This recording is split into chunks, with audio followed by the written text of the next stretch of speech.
Welcome back to the best division in football with your boy Awthentik. Y'all know what it is, man. The Week 18 edition of the Giant Overreaction.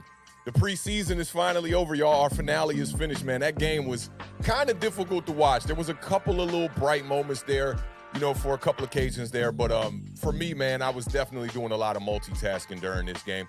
Shout out to Davis Webb, man, who ended up getting the start, man. He played a pretty decent game.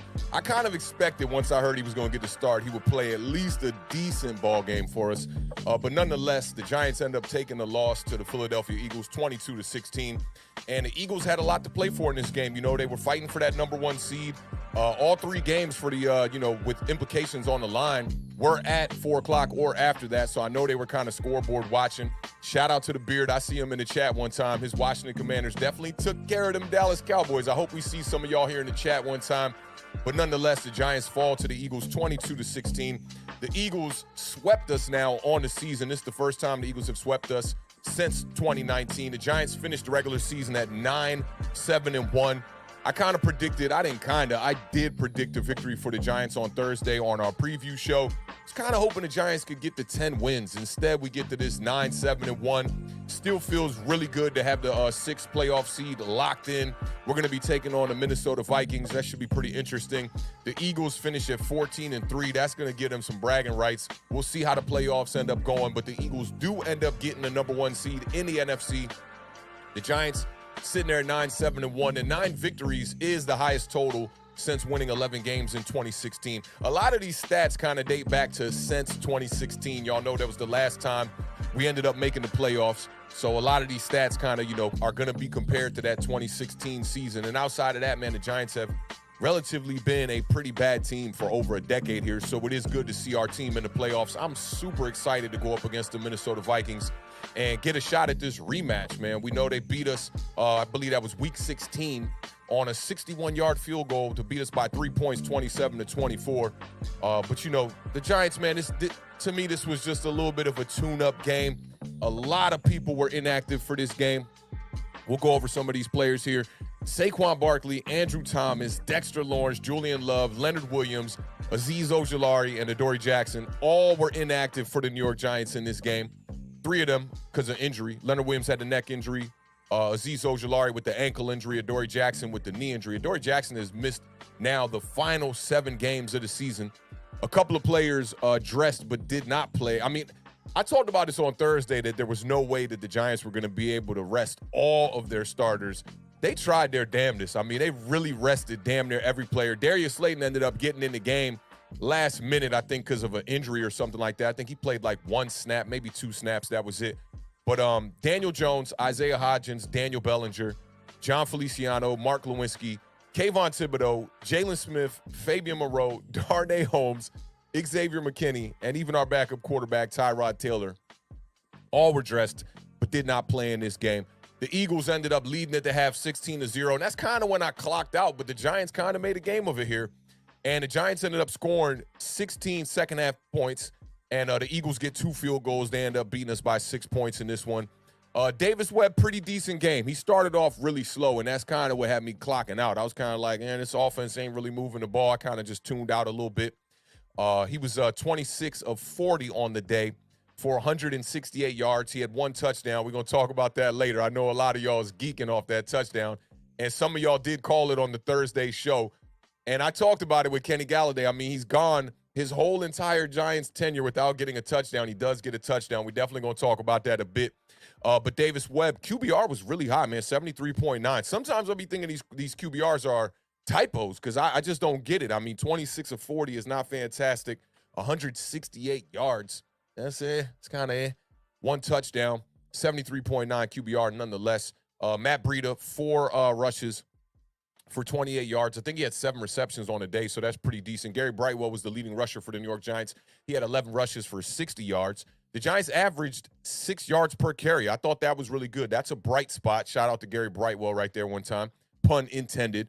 But going into the playoffs, showing that we can run against a team, and the Philadelphia Eagles, who have not been fantastic against the run all year. We can keep it 100 here, but have been getting better as the season has progressed. Lawrence Cager was the leading receiver or tight end, leading pass catcher for the New York Giants. He had 8 receptions for 69 yards. Every time Cager caught the ball, I was hoping it was Kenny Golladay, but every time Davis Webb dropped back to pass, it felt like Cager was the on the receiving end of the pass.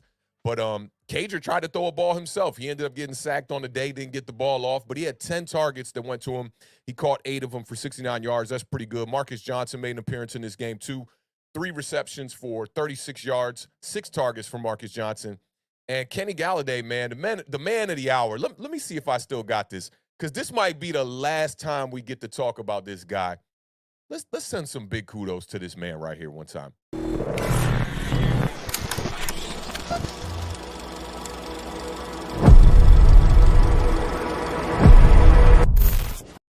Kenny Golladay, man, 2 receptions. I was talking to somebody on Twitter about this. They were like, that was Kenny Galladay's best game. I was like, nah, you might need to pump the brakes there a little bit. Can't forget about the Saints game. Kenny Golladay had over 100 yards in that Saints game. I think he had like 6 or 7 receptions in that game. He didn't have a touchdown. And I know this touchdown was a great thing for Kenny Golladay. I believe that was Kim Jones who asked him about, are you going to keep this ball? And I'm glad she prefaced the question with, no disrespect. Kind of a lighthearted moment there. Kenny Golladay was like, nah, I got enough touchdowns. I'm not going to keep this football. I've kept enough footballs over my career. But y'all called it, and I saw that I believe that was Waterfly in my DMs early this morning. He said, I told you, Awthentik, Kenny Galladay's going to get a touchdown. And that's exactly what he did. He had 30 yards on the 2 receptions, 7 targets. You want to see a little bit more out of that. I was just watching Talking Giants with Bobby Skinner and Justin Pennick, and they were talking about his separation yards in this game, and I think it was like 1.1 yards of separation, which ranks down towards the bottom of the league, which that's not a good look. But Davis Webb, nonetheless, he did hit Kenny Golladay for a 25-yard touchdown pass. It cut the Eagles' lead 22-16, which made the score look a little bit more respectable on the day. And we tried the onside kick there at the end. That didn't work out for us, and the Eagles ended up kneeling the ball out. But big shout-out, man. Big shout-out. The first air horns of this Week 18 Giant Overreaction. Got to go to the homie Kenny Golladay. And I ended up watching a big shout out to Sky Hansen and everybody over there at Red Zone. I said this on Twitter as well. Did a fantastic job this season, and it's unfortunate that they don't do stuff during the playoffs. I think they might want to try to find a way to do stuff, maybe a new format, new playoff kind of format for them, because I love Red Zone. That's one of the greatest inventions of modern history for me, because it's an amazing way to watch football, keep your eye on some other games as well, and then keep Red Zone on in the background. You can keep your, stay up to date with all the touchdowns going around the league.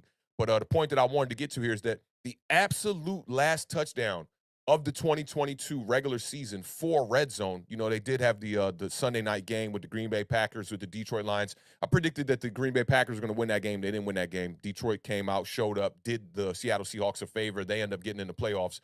But Kenny Golladay caught the absolute last touchdown on Red Zone of 2022. So it's literally the last moment with 138 left on the season, pretty much. This guy catches his first touchdown as a New York Giant. So kudos to Kenny Golladay. It was awesome to see Brian Dable go over there, sat with him on the bench, gave him a big hug. Jihad Ward was on the bench, gave 2 middle fingers up to the camera. I thought that was pretty funny. But, Kenny Golladay does get, at least we can say that Kenny Golladay caught a touchdown with the New York Giants. We don't know if he'll be back, next year. We're going to talk about some things with Kenny Golladay, obviously with this overreaction segment. But it was great to see him get a touchdown on the day, and that was the bright spot of the offense. They tried a fake field goal in this game. That didn't work out. They tried a little reverse pass to Cager. That didn't work out. They did bring out all the tricks from Brian Dable's sleeve in this game. And, this was pretty much second and third stringers going up against the Philadelphia Eagles. First stringers. I wouldn't I wouldn't take too much, emphasis on us kind of hanging around in this game. We've seen games like this from the Philadelphia Eagles earlier this season. One that this kind of reminds me of is their game against the Minnesota Vikings, who we're going to be going up against in the playoffs. The Eagles ended up getting out to a 24-7 lead at the half, and they just really did nothing for the second half. They kind of just chilled out. You saw a pretty reserved game plan for Jalen Hurts. Not his normal physical style of running when he is carrying the ball as a ball carrier. Jalen Hurts was 20 of 35 for 229 yards. He did not have a passing touchdown on the day. 1 interception, a QBR of 24.9. This is where QBR is just confusing to me, 24.9 for Jalen Hurts, but 73.9 for Davis Webb. I know Davis Webb played a clean game. He was not sacked on the day. I thought that was amazing. Jalen Hurts, on the other hand, he was sacked. I believe he was sacked 3 times in this game. Boston Scott continues to be the Giants killer, you know, doing his thing. I believe he scored in every game but one game against the New York Giants in his career. He had 9 carries for 54 yards on the day. That's 6 yards per carry, 1 touchdown. And Scott has 11 career touchdowns, 7 of them against the New York Giants. I really don't understand this. Miles Sanders, they kind of had a real chill day for Miles Sanders, 11 carries for 33 yards, 3 yards per carry. A.J. Brown, he had 10 targets on the day, 4 receptions for 95 yards. Cordero Flott, I thought, did a pretty decent job in coverage, not only against Brown, but against, you know, everyone he faced on the day. You know, and I'm a guy who I kind of thought Cordero Flott was a little bit of a letdown coming out of that draft. And, you know, it's good to see him playing some good football. He did have that almost interception just a couple weeks back. Hopefully Cordero Flott can be a piece for this team moving forward, because for me, the first draft for this Giants front office with Joe Shane, Brian Dable, and company didn't go that fantastic. A lot of injuries, you know, and not many bright spots from some of these players here. But Devonta Smith, 7 catches for 67 yards on the day on 8 targets. Devonta Smith he's really, me and the Beard talked about this on Thursday. If A.J. Brown and Devonta Smith are really a 1A, 1B, the Beard thought that Devonta Smith was kind of like a number 2. I'm going to stick to my guns, 1A, 1B. Devonta Smith been balling out. He almost had 1,000 yards last season. He comes out this year, and he gets to 1,000 yards, I believe, this season. So that's great for him. Dallas Goedert had 6 receptions for 46 yards, 7 targets on the day. Third down was ugly in this game, and I think that was one of the main reasons why I kind of clocked out in this one. The Giants were 4 for 14 on third down. The Eagles were 5 for 14 on third down. Both teams really low on yards per play, 4.5 yards per play for the Giants, 4.8 yards per play for the Philadelphia Eagles. The Eagles ended up winning the time of possession battle, 31 minutes, 26 seconds to the Giants, 28 minutes, 34 seconds. This was another stat that stood out to me as well. The Giants continue to be pretty solid in the red zone, a top 10 team in the red zone this season as far as efficiency goes. We all know we want to see them get more attempts in the red zone, especially when we get down here in the playoffs. But they were 1 for 2 on the day. Defensively, the defense, and with a lot of guys out there, man, you know, second stringers, third stringers, the Giants held the Eagles to 1 of 5 in the red zone, which is really good, especially with the Eagles having everything on the line. We know they need to score a ton of points in this game. The Giants come out and they're 1 of 5 as far as defensively in the red zone. The Giants punted the ball 6 times on the day, though the Eagles only 2 times on the day. And another good stat I liked about the Giants defense was holding the Eagles to a total of 155 yards. It's not fantastic, but it's decent, you know. So nonetheless, the Giants defense kept us in this game again. And, you know, down 6 late after the Kenny Golladay touchdown, onside kick, Eagles recover. Game's over at 22-16. So I think that the Giants did a really good job in this game. I want to start this show off just with a little quick throwback here one time. See how y'all feeling about this. With the 6th pick in the 2019 NFL Draft, the New York Giants select Daniel Jones, quarterback. Okay. So they do love a quarterback. Jabril Cox made the tackle. And Jones slow getting up.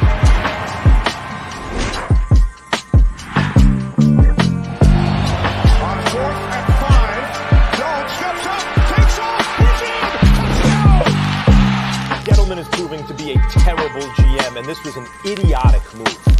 No more Odell. That may be the greatest catch I've ever seen. We're down at 5. Jones throws wide open.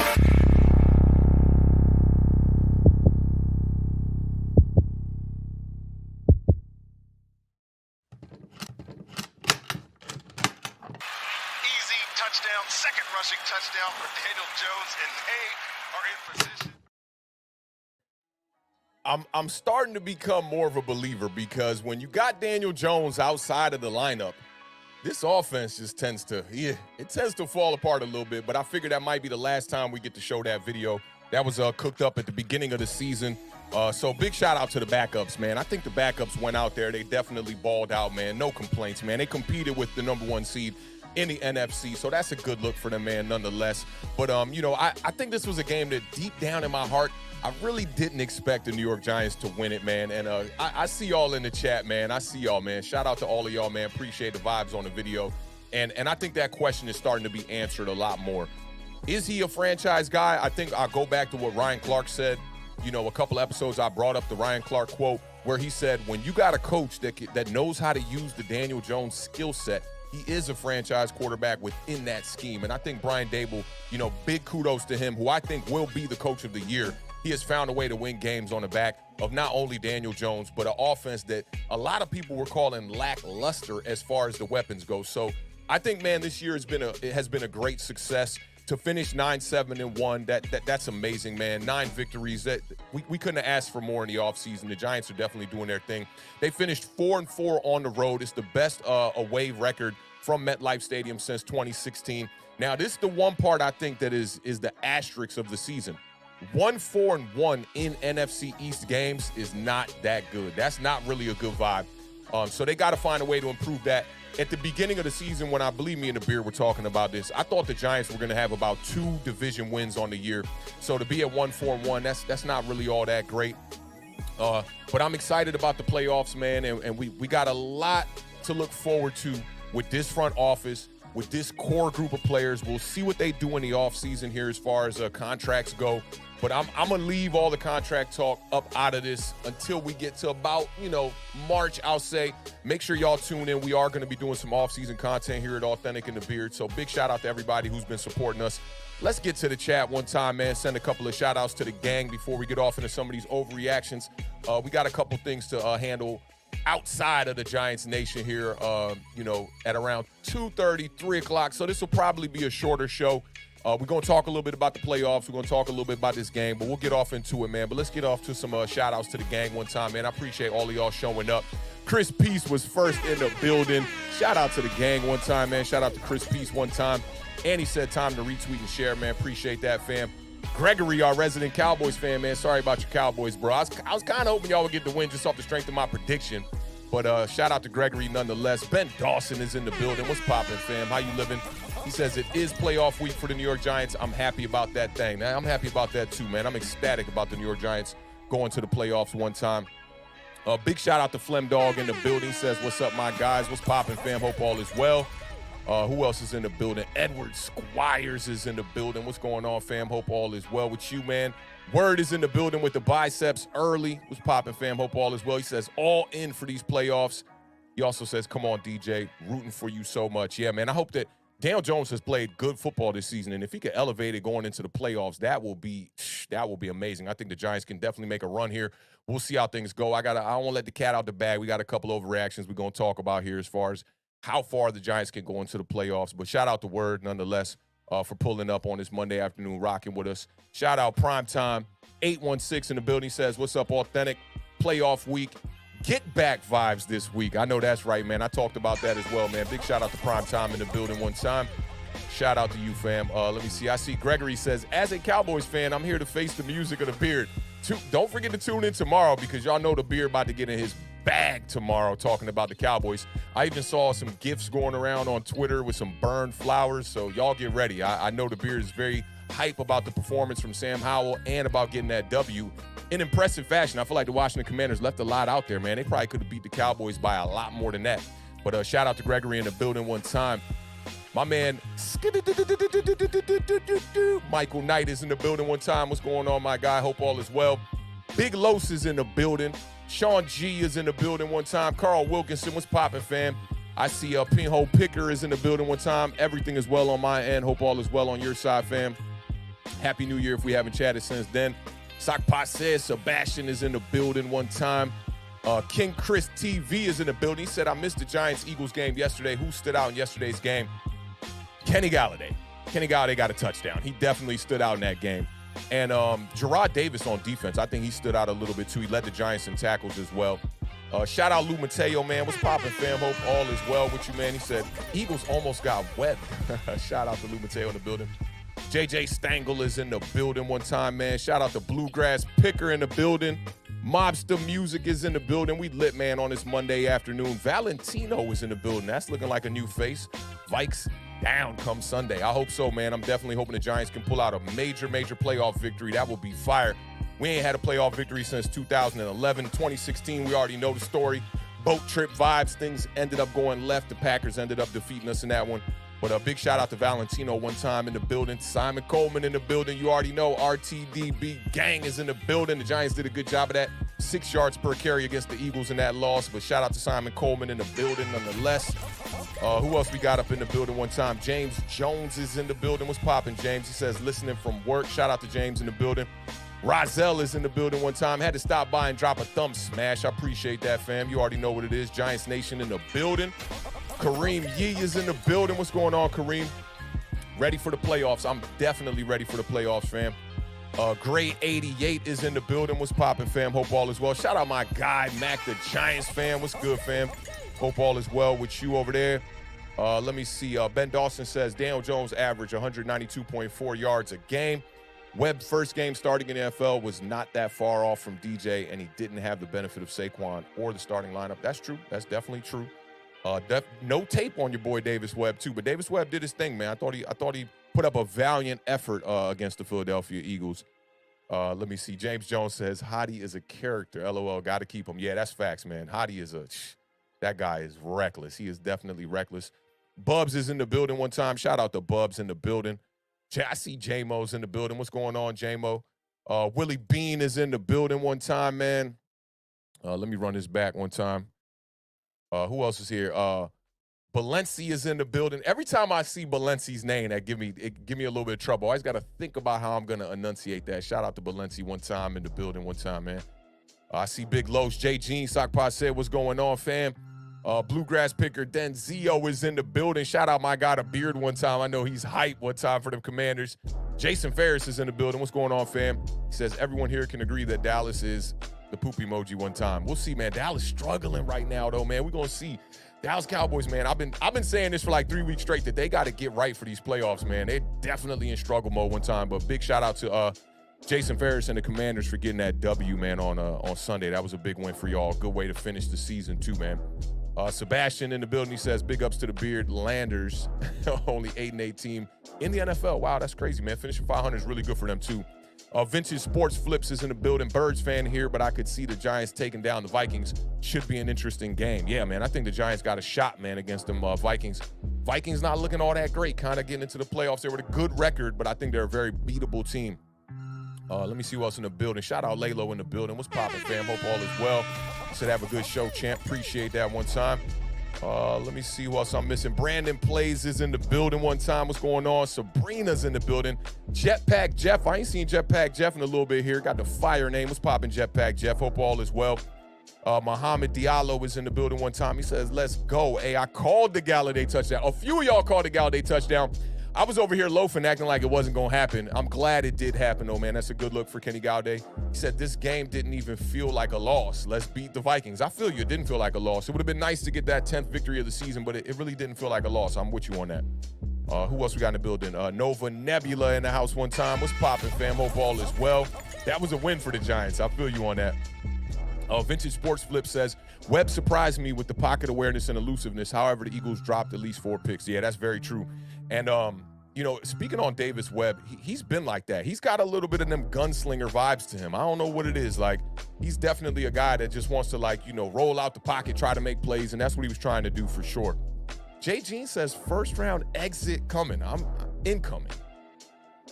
I don't know about all that. I'm feeling good about my Giants right now. I'm going to ride the high until it's over. You know, we got a whole week of this, and we still smoking on some last week pack. You know what I'm saying? That's how we doing. We're not even worried about this Eagles loss. We're not even going to really focus too much on that. But shout out to J. Jean one time in the building. NYBSMM5 says, why they already talking about Wink leaving since Kingsbury got fired? Look, Wink Martindale doesn't even strike me as a head coach, to be honest. He just strikes me as a really good defensive coordinator. I hope Brian Dable finds a way to keep him around, but this always happens. You remember they were saying the same stuff about Patrick Graham after the 2020 season when the Giants' defense was ranked, I believe, either in the top 10 or just outside of the top 10. I don't see Wink Martindale going to leave the Giants to become a head coach anytime soon. A lot of people going to be getting fired today. I already saw some GMs got fired, some coaches getting fired. So y'all know how it goes on the Monday after Week 18. We'll see how it goes down. But I think Wink Martindale is going to be a Giant for a good, decent time here, for sure. Crypto Moves is in the building. What's popping, Crypto? Hope all is well. What's up, Awthentik? Ready for the playoffs? Enjoy, my man. Yes, sir. You already know we in the building. Let's go. And Chris P says, first round exit incoming for the Cowboys and the Vikings. Big salute to Chris P one time. I definitely agree with you on that. I think the Cowboys, man, going up against the Bucs. I talked about the Bucs, how I'm not really scared of the Bucs, but for the Cowboys, the way that they've been playing as of late, man, wow. I'm worried about them going up against those Bucs. I'm glad we got this matchup against the Vikings. I think this is the best. And when I say matchup, I mean the way we match up against them. Our team going up against them, Minnesota Vikings, I think we match up well against them. We just got to figure out a way to stop the run early. That, to me, that's going to be the formula against the Vikings, but we shall see. Shout out to Dallas Mustang one time in the building, man. Appreciate you pulling up.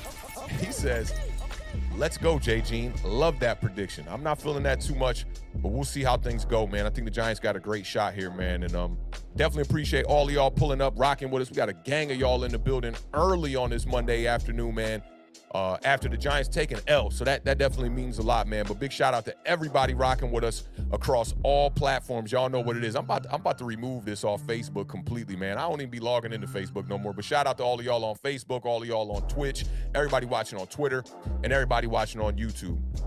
So for me, man, I'm regular season is complete, man. The Giants, they'll be the 6th seed. We're heading to Minnesota to take on the Vikings, man. The Giants have the longest odds to win the Super Bowl of any team in the playoffs right now at plus 6,000. They doing us a major disservice. I thought the Giants were coming into the playoffs pretty hot this year. We'll see, man. The Cowboys back in pretty much, they had a shot to get the #1 seed there, but the Cowboys this last month have not looked great, man. And to lose to the Commanders in a game where you got the #1 seed on the line, although, some things were going their way during them 4 o'clock games, Philadelphia Eagles did have the lead throughout most of this Giants game, and the 49ers did handle business. The Cowboys, I thought that was a lackluster performance. So I think when it comes to odds, I'd say the Cowboys probably have, they should have the worst odds. And they're the team that backed into the playoffs with really not a lot of momentum.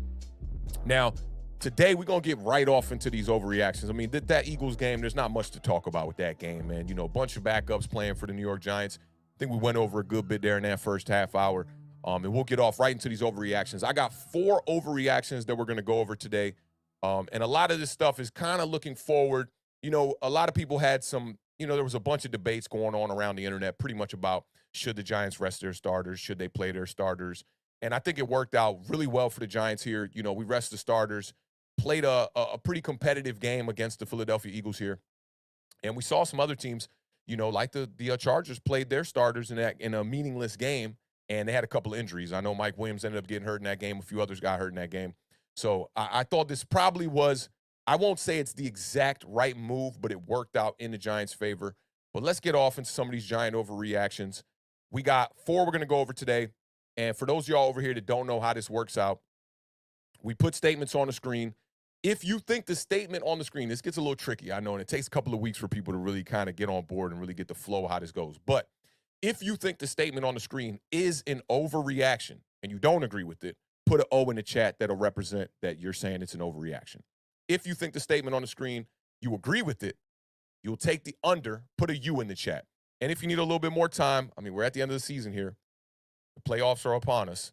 But if you need some more time and you need to take a push, put a P in the chat to represent that you're going to take the push one time. All right. So let me see. I just want to gaze over these real quick. We'll start this one off kind of easy, and we'll get off into this first Giant overreaction.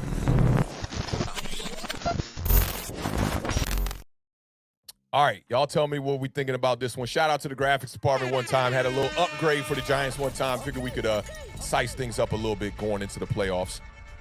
What y'all think about this one? Maybe after that touchdown, man, that touchdown was amazing.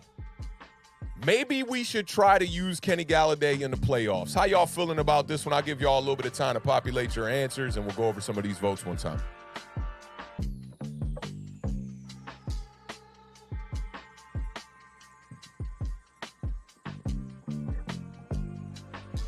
I knew this one was going to split the room a little bit. When I saw this one on Twitter, I was like, yeah, this going to be a good vibe for the channel one time.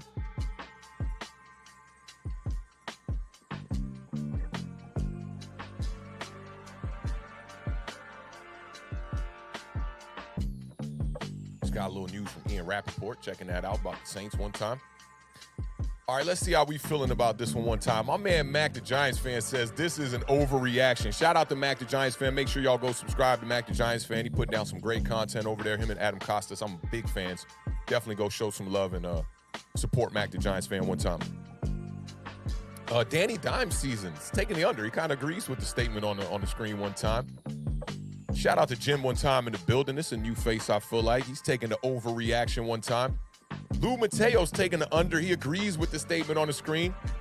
Carl Wilkinson says 100% and is taking the under. My man James Jones taking the overreaction. I knew this was going to split the room, yo. Shout out to my man Michael Knights in the building one time. He said maybe down in the red zone. I like that. I can respect that opinion right there. Dallas Mustang says overreaction 100,000%. Shout out to Dallas Mustang in the building one time. Bubs is taking the under, agrees with the statement on the screen. Flemdog says secret weapon, laugh out loud. I feel you on that. Mac the Giants fan says I'd rather use the guys that truly helped get us there. I feel you on that, respected that opinion right there. Sebastian says it's an overreaction. Red zone snaps only. Muhammad also says it's an overreaction. Gregory's taking the under one time, agrees with the statement on the screen. Jetpack Jeff says it's an overreaction. You earn your keep. I like that right there. Crypto Move says he isn't reliable and can't seem to get open besides other wide receivers are healthy. I feel you on that. I definitely feel you on that one time. J. Jean says it's an overreaction. Unless wide receivers are straight doo-doo and he fits the scheme we using at the moment. I feel you on that. Dallas says he averaged less than 1.4 yards of separation. That was worst in the entire league. Yeah, that's true right there. I feel you on that. Let me see. Brandon Plays taking the under one time. Real People taking the under one time. Let me see. Edward Squire says he's taking the under. Why not? We can use all the players that we need. Chris P says it's an overreaction. Ben Dawson taking the under. I'm surprised on that one, Ben Dawson. I thought you would think this one was an overreaction. Denzio says it's an overreaction. Lou Mateo says jump balls is what KG does, and that's not what we've been doing with him. That's facts right there. That hasn't been a part of our offense all year long. Bub says really could be a secret weapon. Okay. Brandon Play says use everything. Atriox in the building. Shout out to Atriox one time. He ain't going anywhere. Might as well use him if we can help, or if he can help us get a dub. Taking the under. I like that on that. Richard M's taking the overreaction on this one time. Arvin Palmer's taking the push. Ooh, okay. First push of the day. The guy has always been a contested catch guy, not a separator. Need to throw him those 50-50 balls. Yep, which we haven't been doing much this year. Caught one in this game, though. That was amazing. Let me see. Nova Nebula taking the under. He doesn't have to be a focal point, but just use him situationally and as a decoy and a blocker. Let me see what else. Respected that opinion, Nova. Chris P says Richie James has stepped up and looks like a much better fit than Golladay. Yup, Richie James in the slot, though. Can't forget about that. Sean G taking the under one time. Word taking the under one time. We got a lot of unders here. Okay. Kareem E taking the under. He's a rhythm player and needs to get the reps. A chance to get the ball. A chance to go get the ball. Okay. I feel you on that. That's facts. It's a little late to get those reps. Willie Bean says it's an overreaction. He still only caught 2 of 7 targets. His catch rate actually dropped from 30% from this game. That's true. That's definitely true. Let me see. Muhammad says, I would love to see that, but I doubt it. I hope I'm wrong. Rozelle says it's an overreaction. He does not fit Dable's scheme. I feel you on that. I definitely feel you on that. Rudy T says, what's good? What's popping, Rudy? How was everything over there? After loss yesterday, coaching staff was flexing on the league. That's facts right there. All right, so let me see. Okay, we got most of the votes in here. This is my take on it. I think this is an overreaction, okay? Kenny Golladay, I don't know why he hasn't been playing all year long. I can't speculate what's going on. Maybe the surgery in the offseason, the hip injury could definitely be an issue. But just because a guy got out there and got to get 100% of the snaps in this game too, and caught a touchdown pass, his first of his Giants tenure, I just don't think that that's enough reasoning for the Giants to go out here and try to remove one of the other wide receivers in return to give some snaps for Kenny Golladay, who really has not showed up on the entire year. Coming into this game, Kenny Golladay had 10 targets, 4 receptions, 4 drops. And like somebody else said in the chat there, I mean, 2 receptions on 7 targets doesn't say much. there was a couple of plays there where James Bradbury seemed like he knew exactly what Golladay was doing. He was jumping those routes and it was in better position than Kenny Golladay was. The touchdown was great. Felt great to get, Kenny Galladay's first touchdown of the year. But for me, I got to say that this is no overreaction. And Gregory says it's a start. I feel you on that. It's definitely a start. Let me see what the homie Ben Dawson talking about here. He says, Giants haven't used him properly, in my opinion. Let him do what he's good at. Look at Kadarius Toney. I've been rooting for Kadarius Toney, right? But Kadarius Toney, I think that Andy Reid's doing a fantastic job scheming Kadarius Toney and getting him the ball. He's got a couple of run plays. He had a running touchdown this past week. They did the little ring around the Rosie in the huddle, and it got called back, but it was a beautiful play nonetheless. But Kadarius Toney hasn't made a major impact with Kansas City this year. It looks like he can make an impact, but doesn't look like quite like, let's say, what like an Odell Beckham looked like in the Rams offense last year when he came in. I think he had like 6 touchdowns in the regular season or something like that in 8 games. Kadarius Toney's not really doing that. Right now, the Giants have a momentum going with the short pass attack. I just think you don't really want to, throw a fork in that and kind of mess that up. That's what I think. I think Kenny Golladay could be a good player.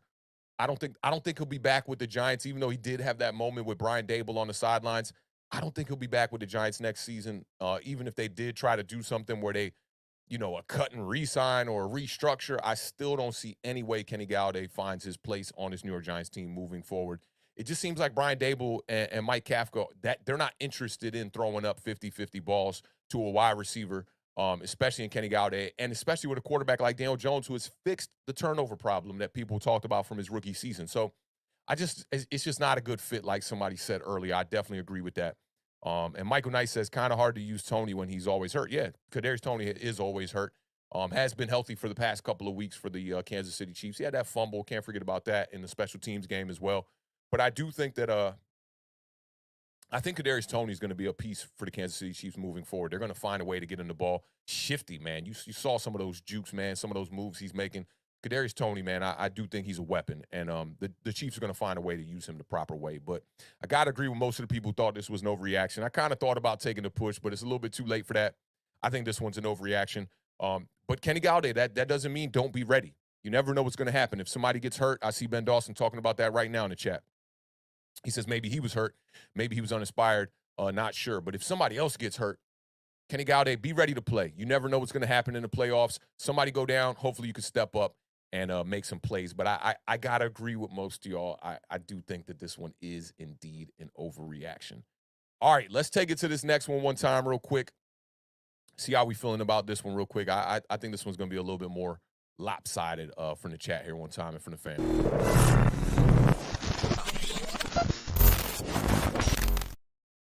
All right, let me know what y'all thinking about this one. Season's over now. Saquon Barkley's 2-point conversion in week 1 set the tone for the Giants season. What y'all thinking about this one, chat? I'm going to give y'all a little bit of time to get your answers populated. Hang with me. I want to refill this water up one time real quick. Give me 1 second and we'll be right back on y'all.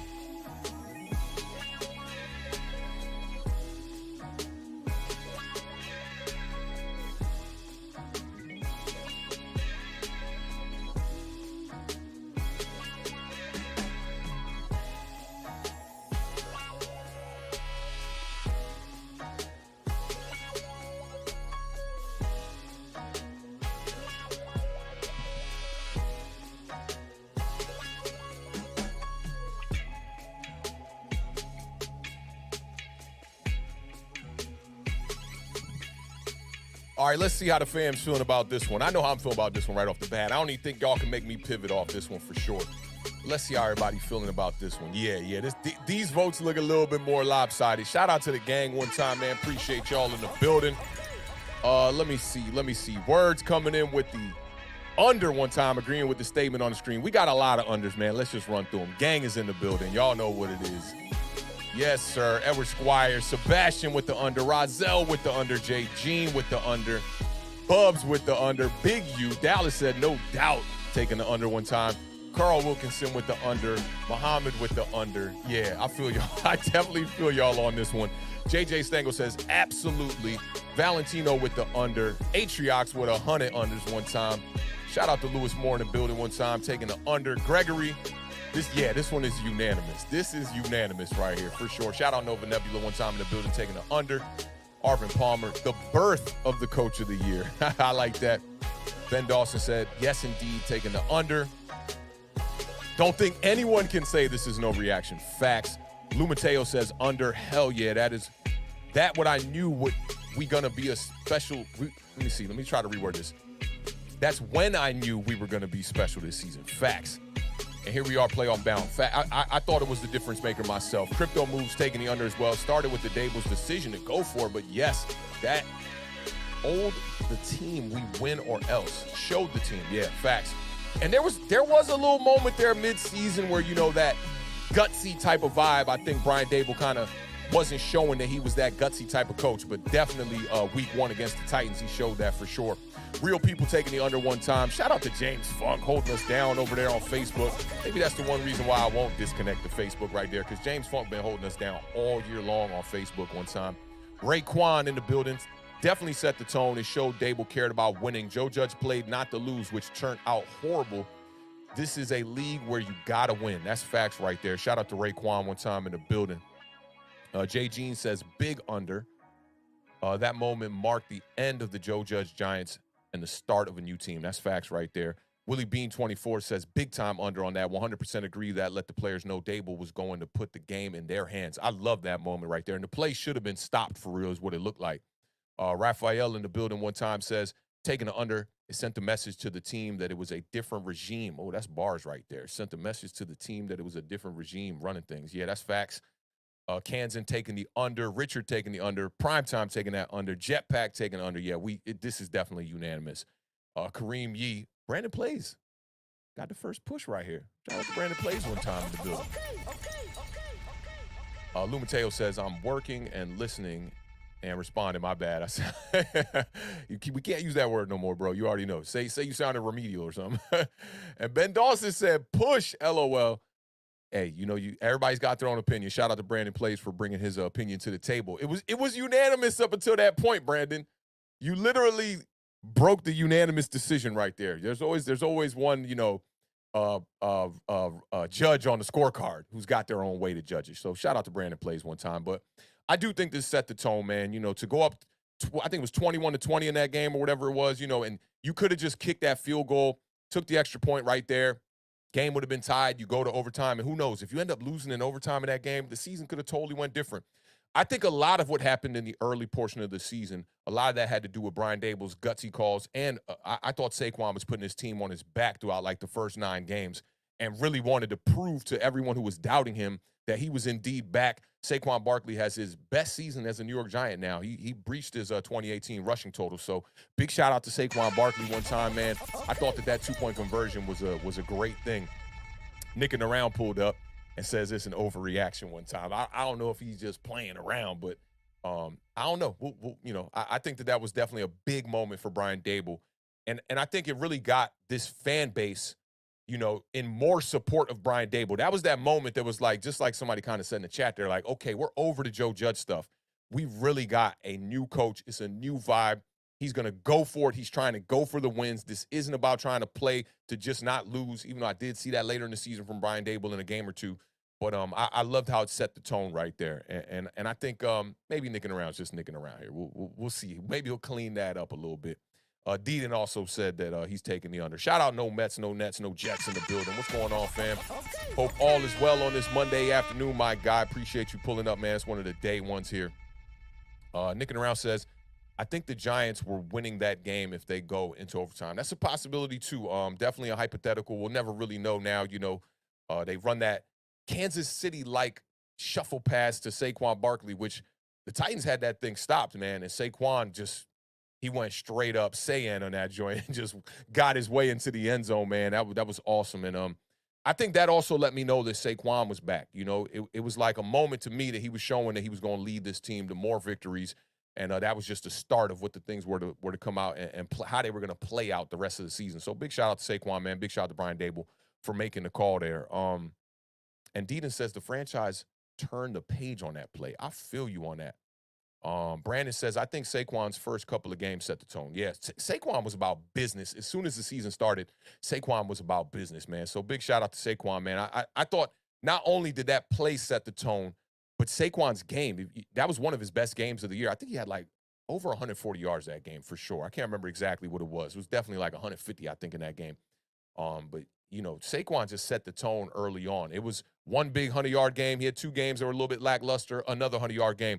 The pattern that Saquon had in the beginning of the season, he had 3 100-yard games in the first 9 games. So Saquon definitely balled out, man. And I think he put this team on his back along with Daniel Jones. And I think with what Saquon did, it allowed Daniel Jones to be able to ramp up his play. And then by midseason, Daniel Jones was playing some really good football. Game managed a lot during the beginning of the year, but towards midseason, I think we all knew, hey, Daniel Jones has stepped up his play and is playing a lot better football. And Carl Wilkinson said he thought it was 160 for Saquon. I kind of thought that in the back of my mind, but I didn't want to be a little too egregious. But I think it was like 160. I think it was his best game of the year. Big game from Saquon, nonetheless. So shout out to Saquon. He said, "Yo, nicking around." That's a funny one right there. Let me see this one. I can't read this. I don't know how to read this, but shout out to you in the building one time. First time for pulling up. Thoughts on trading for DeAndre Hopkins for the next season?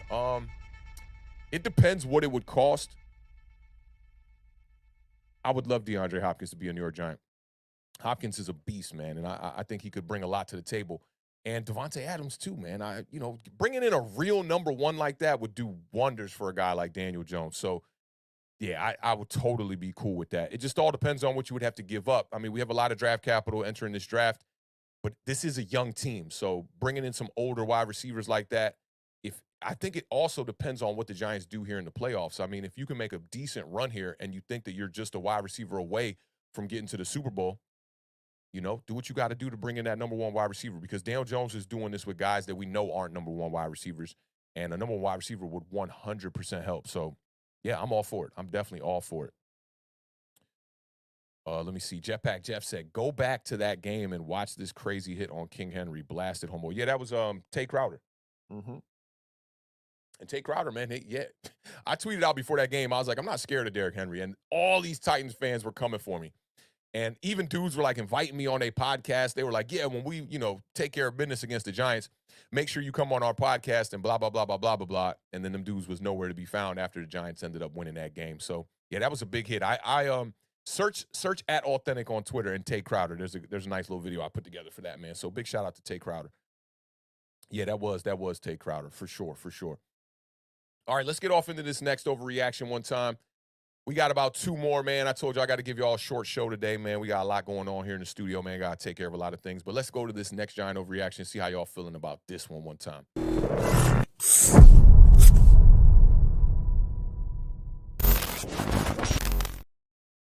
All right, now we going to get into the nitty-gritty one time, man. Y'all let me know how y'all feeling about this one right here. The Giants' backups just competed versus the number 1 seed, the Philadelphia Eagles, in the NFC. Anything is possible in the playoffs, even the Super Bowl. Y'all let me know how y'all feel about this one time. I'll give y'all a little bit of time to populate your answers, see how y'all feeling about this one. I think this one should split the room a little bit.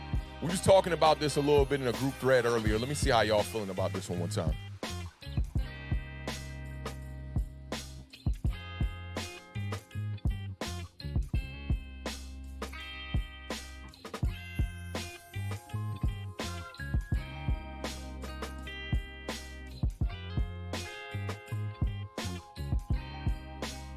And yeah, don't forget, you can take the push on this. Maybe we beat the Vikings and you kind of change your mind a little bit. You can take the push, man. So shout out to y'all for bringing that to my attention right there, because I ain't even think about taking a push on this, but that might be a good idea.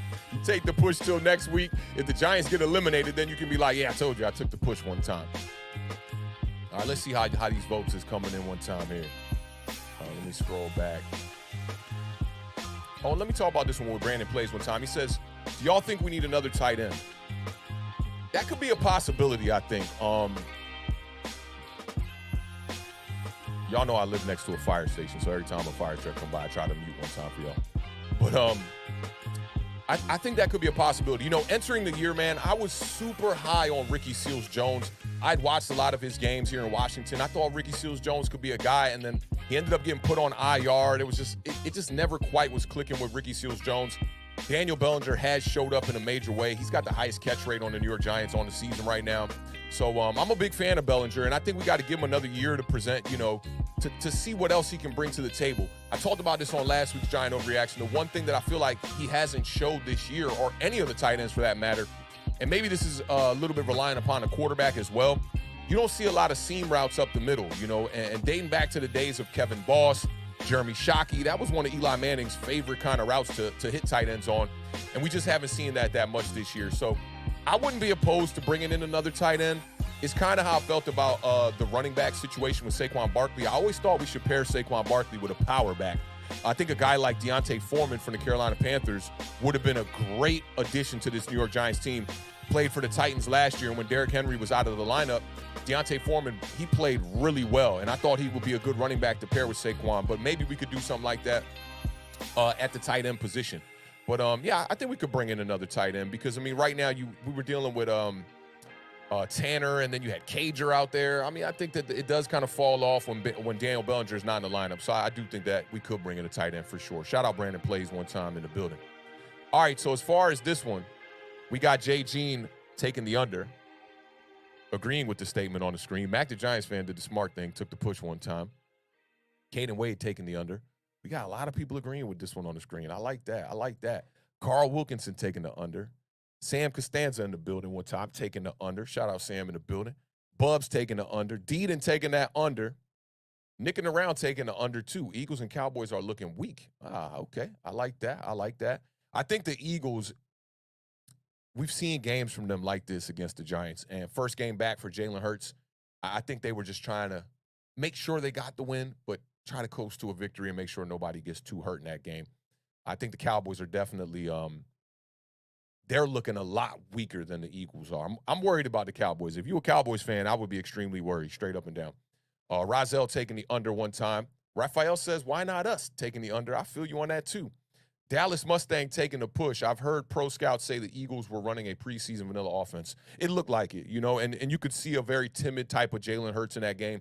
It didn't look like the normal Eagles. It definitely didn't look like the Eagles that we saw in the first matchup. They went ballistic on us that first matchup. They was just not playing. Let me see. JJ Stengel says, underdog mentality, loving it. Sean G says, taking the under. Sky's the limit. Sebastian taking that under one time. Low-key want to take the push. I'm right there with you. The real fan in me wants to take the under. My mind is telling me take that push one time. Kansan is taking the under. Let me see. That's that. They play the games. Anything can happen. It's the NFL. That's why they play the games. That's what he's trying to say there. It's the NFL. Crazier things have happened for sure. We've been a part of crazier things. We already know. Word says he's taking the under. Anything is possible. Danny Dime season taking the under one time. Shout out Danny Dime season in the building. Jim is taking the push. My man, no Mets, no Nets, no Jets, taking the under. Of course, most things are possible. Yup. That's facts. Carl Wilkinson says DJ just gives me that Eli vibe for real. I feel you on that. Respected that opinion one time. Rozelle taking the under. All you ask for is a chance. We have a chance. That's facts one time. Nova Nebula says it's an overreaction. They can make some noise, but the super, like how you spelled super, the Super Bowl, I'm not there yet. I feel you on that. Willie Bean says another big U. That's why we love this game. Our team can win any given Sunday. I feel you on that. Gregory's taking the push one time. Let me see. Deaton Smith says we can beat anyone at this point. Believe it.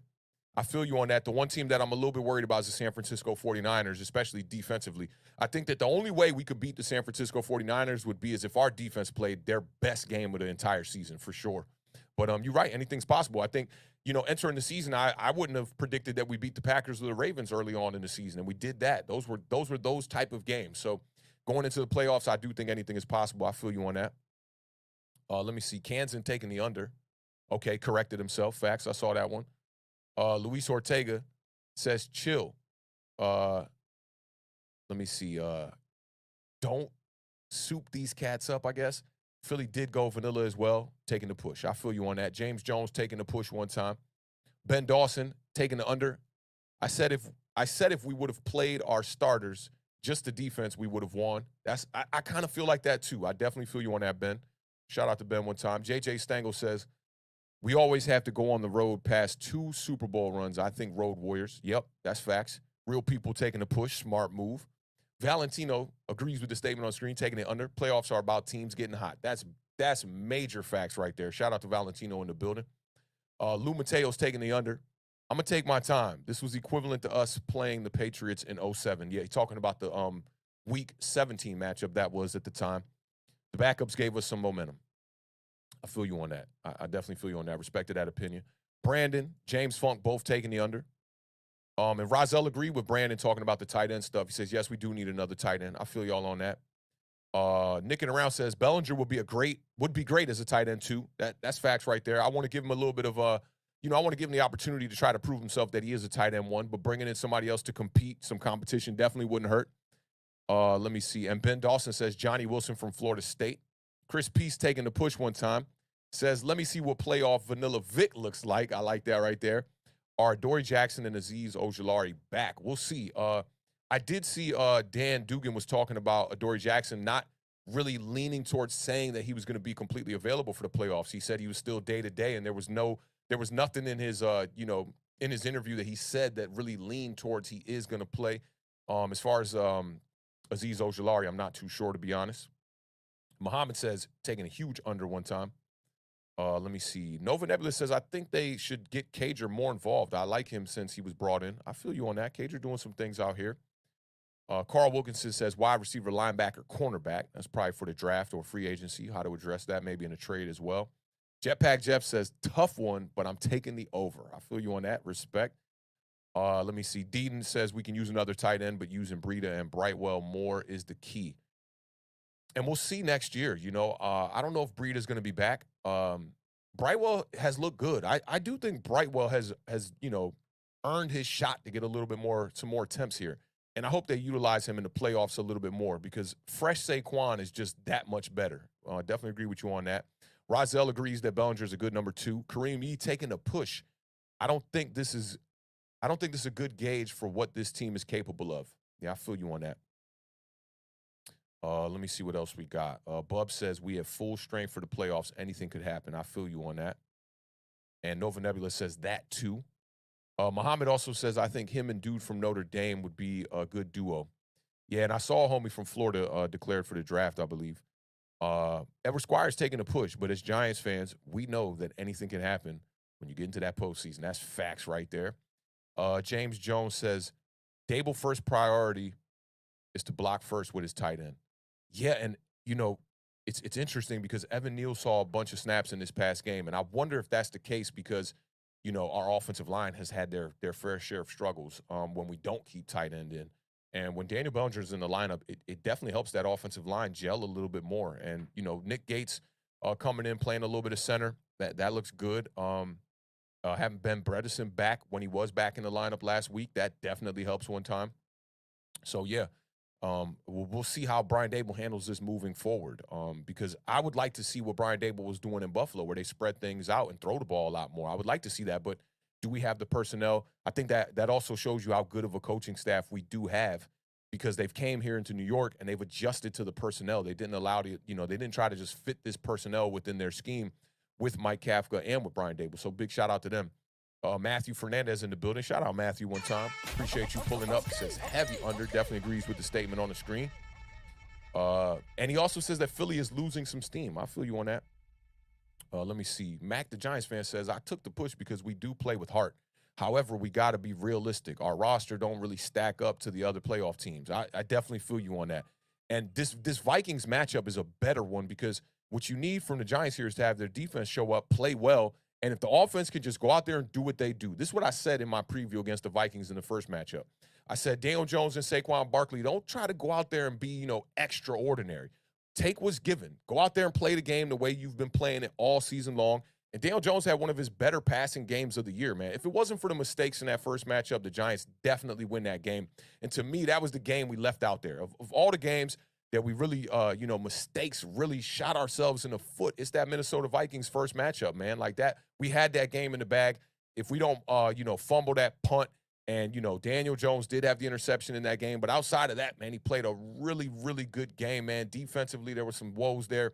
It was a lot in that game to to go back on and look at and be like, we can correct this. The Richie James drop on 3rd and 4, there was just a lot in that game, man. So I think the Giants got a good shot against the Vikings, and it's a good matchup. Considering all the teams that are in the NFC right now, I would have liked that matchup. We really didn't have a shot to go against the Dallas Cowboys, who have pretty much had they locked in the 5th seed for a while there, and it was either going to be 5th or above. I wouldn't have minded the Dallas Cowboys, but I do think the Cowboys match up well against the Giants. For some reason, Zeke Elliott and Tony Pollard just always seem to run well. So I really like this Vikings matchup. I think it's the best we could have asked for sure. Let me see what else. Elegante in the building. Big shout out to Elegante in the building, man. Appreciate you pulling up. Taking the push, not because our backups, but we are getting healthier, and we are hitting our stride. Yeah, I feel you on that. We definitely hit our stride. And the last overreaction, I'm going to talk a little bit about that for sure. I got one more to go over. But I definitely feel you. Towards the end of the season, the Giants hit their stride. You saw two of Daniel Jones' best games against the Vikings and the Colts. I am worried about the consistency. I do think that's a thing, especially from the quarterback position. Daniel Jones on the season, he does not have back-to-back weeks with multiple touchdowns in games, passing-wise. So I'd like to see him, go into this playoffs, be able to put this team on his back. Let's cross our fingers for an Eli-like run, because for me, I want to see Daniel Jones succeed, and I want to see the New York Giants get as far as they could possibly get. We playing with house money. All teams are 0-0 right now. And we know, they're coming into the playoff, teams are bringing in some of the momentum. But at the same time, it's a clean slate for the Giants, man. They can go out here and who knows what they can do. So I'm with you on that. Shout out to Reality in the building one time. What's popping, fam? Reality says, Vikings first. It'll be a major upset to me if we don't at least get this first win. But, of course, I believe we can win it all. There isn't a single overly dominant team. The key, as always, is turnover. Yeah, turnovers would be major for the Giants. If you can go out here and force some turnovers, you're going to give yourself a better shot to win the game. And I think even more important than that is the Giants can't turn the ball over themselves. Go out there and play clean football. Don't be giving away drives. Find a way to finish. Capitalize when you get down to the red zone. Maximize your red zone attempts. I'm with you on that, Reality. Let me see. Jim says tight end Mayer from Notre Dame. Okay. Michael Mayer. Look at the beard in the building one time. Best tight end in the country. Go Irish. Shout out to the strong side, to the left side of the building one time. Bub said Neal was struggling yesterday. Yeah, and I'm worried about that, going into the playoffs against the Vikings, man.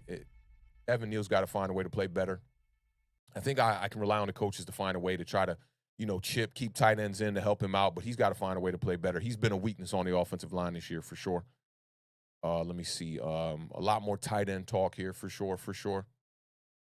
Penn State tight ends, nicking around talking about the Penn State tight ends one time. Let me see. NYBSMM5 says, the push. Who cares about a roster? We've been doing us all season.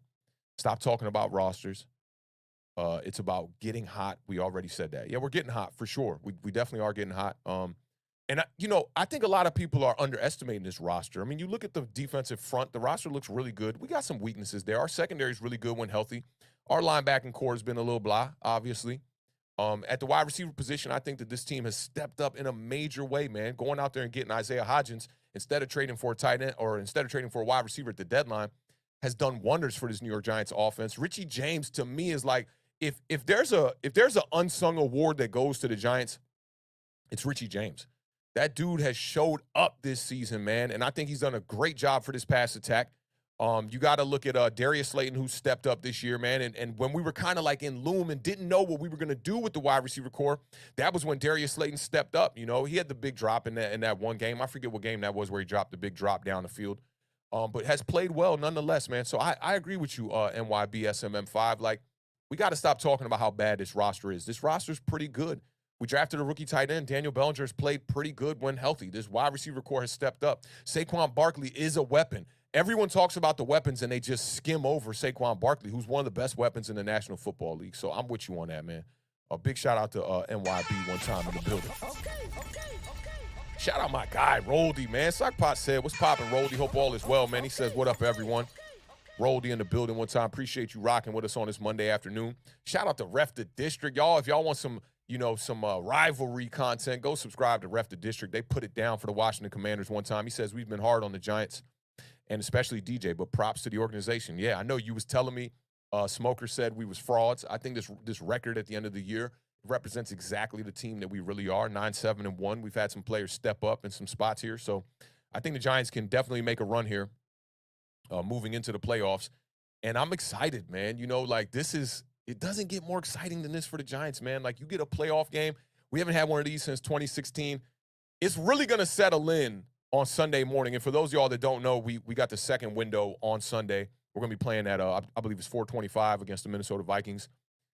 It's going to settle in on Sunday. Maybe Sunday morning when me and the Beard are doing the parlay, those nerves are going to settle in. But right now, I'm chilling. I'm kind of like, man, you know, we lost this game to the Eagles, but we had a lot of backups in the building. So it's not really a big deal to me. It would have been nice to get the 10 wins. Not really a big deal to me. But shout out to Ref the District in the building, man. Appreciate you pulling up, rocking with us one time. Let me see what else we got here. Willie Bean says the Giants are a much more effective running team with Bredesen in the lineup. 100% facts right there. He's a low-key key to the offensive line. I like that. A low-key key. I like that. Definitely. Bredesen, man, when he was out, you saw it. Offensive line took a hit. And now you got Daniel Jones, 2 out of his last 3 games has not been sacked. The quick passing attack has definitely helped. And Davis Webb, I was going to say Davis Mills. Davis Webb, he wasn't sacked in this game either. So, man, big shout out to the offensive line. I know the starters weren't out there in this game, but that quick pass attack has definitely been helping us keep our quarterbacks clean for sure. And big shout out to Sebastian one time in the building for the $4.99 super chat. He said, I saw something on Twitter that said the Vikings are really a fringe playoff team with all these close wins and those massive blowouts. We can beat them. That's facts, man. I saw going into last week, the point differential for the Minnesota Vikings was dead even. So, I mean, that goes to show you how many close games they've been in. They broke the NFL record for 11 wins by 1 score. You know, so I definitely think we can go out here and beat the Vikings. Would it surprise me if the Vikings went out here, though, and, like, just completely handled business against the New York Giants and they beat us, let's say, by 2 scores at least? It wouldn't surprise me. You know, it is the NFL. Football is, you never know what's going to happen, man. You know, we saw this game last night between the Detroit Lions and the Packers. We thought that was going to be extremely high scoring because the Detroit Lions have been scoring a ton of points all year long. And look, they barely got to, like, what was it? They didn't even get to 20 points in that game. I think it was actually 20-16 or something like that. So you just never know how it's going to go in the NFL. It's why they play the games, man. But big shout out to Sebastian for supporting, you know, this channel, man. That definitely goes a long way. And let me see. Ref the District said, worry about your roster after the playoffs. That's big facts right there, man. And big shout out to y'all, man. I didn't say this in your other comment you posted there earlier. Big shout out to y'all, man. Sam Howell looked pretty decent in that debut, and y'all got a dub against a big rivalry. Y'all can, you know, talk a little shit for the rest of the season. That's big vibes for y'all here in Washington. I already know how that goes being down here on North Capitol. So big shout out to y'all one time. Shout out my guy, Rob Zero. Fresh off a 24-hour stream on Twitter Spaces, which I think that's the first time I've ever seen that. I didn't get a chance to chime in, man. It's been a pretty busy couple of days here.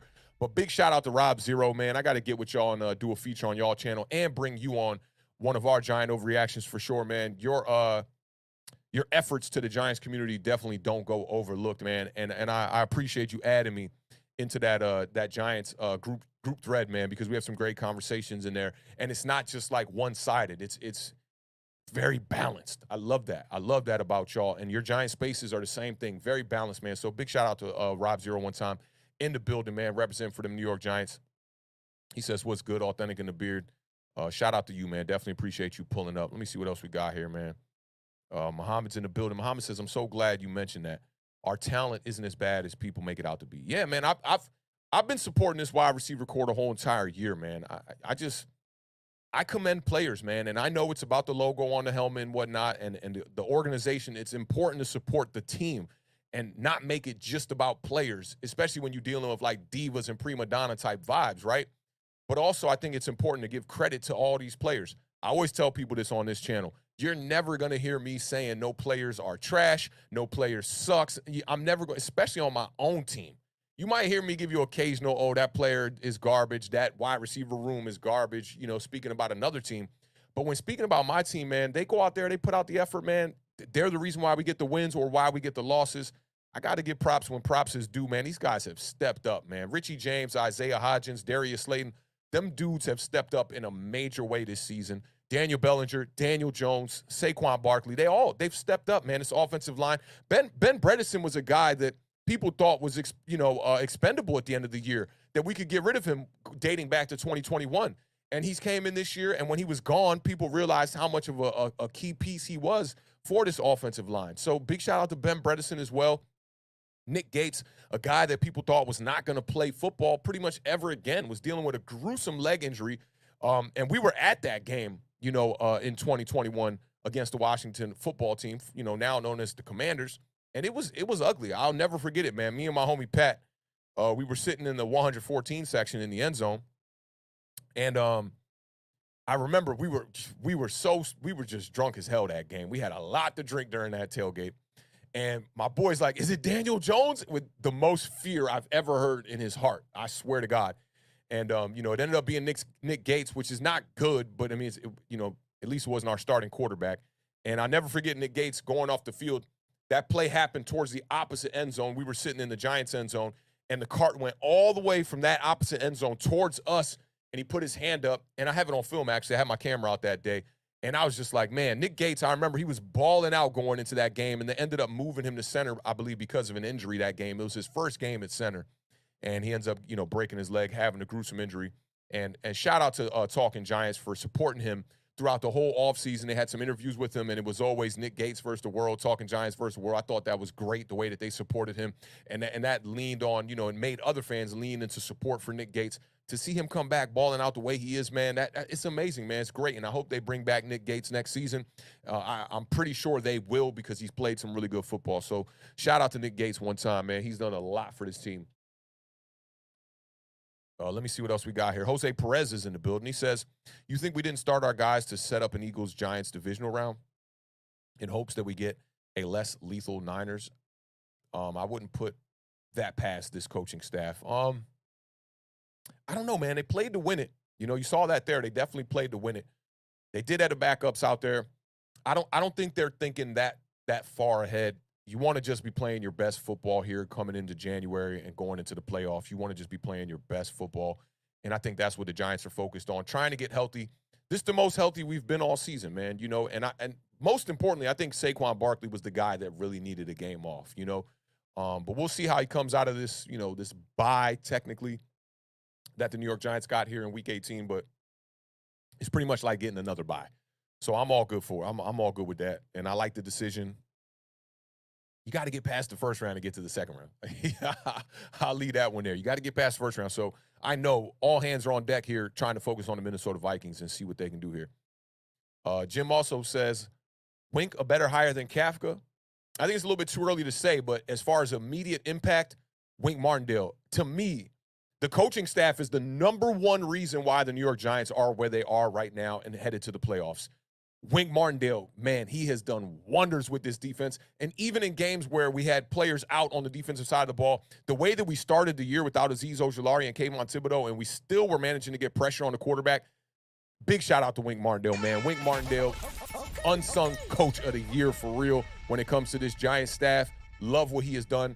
And I like the aggressive approach. It's like a boxer that's always going for the knockout, man. I love Wink Martindale. And I think switching from Patrick Graham to Wink Martindale is amazing. And, we got to look back at last season. When they fired Joe Judge, I believe they interviewed Patrick Graham. They were thinking about head coaching stuff and all that. A lot of Giants fans were saying that Patrick Graham could be a head coach, and I never thought that. I think people like to just jump the gun when a coach has a little bit of success early on. They want to say, oh, this guy's probably going to be a head coach. I don't think that's the case, man. And both those defensive coordinators, in Patrick Graham and in Wink Martindale, to me, they're both better suited as defensive coordinators. They don't strike me as head coaches. As far as Wink being a better hire than Mike Kafka, we'll see, man. We'll see. I think as of right now, Wink Martindale's got a little bit of a lead in that race, but that race is a marathon. So, I do think that's a good question to bring up. Wink Martindale has definitely done his thing this year. And Mike Kafka, I mean, with an offense that people thought had no weapons and was going to be very lackluster this year, Mike Kafka has done a lot this year. He relied on Saquon,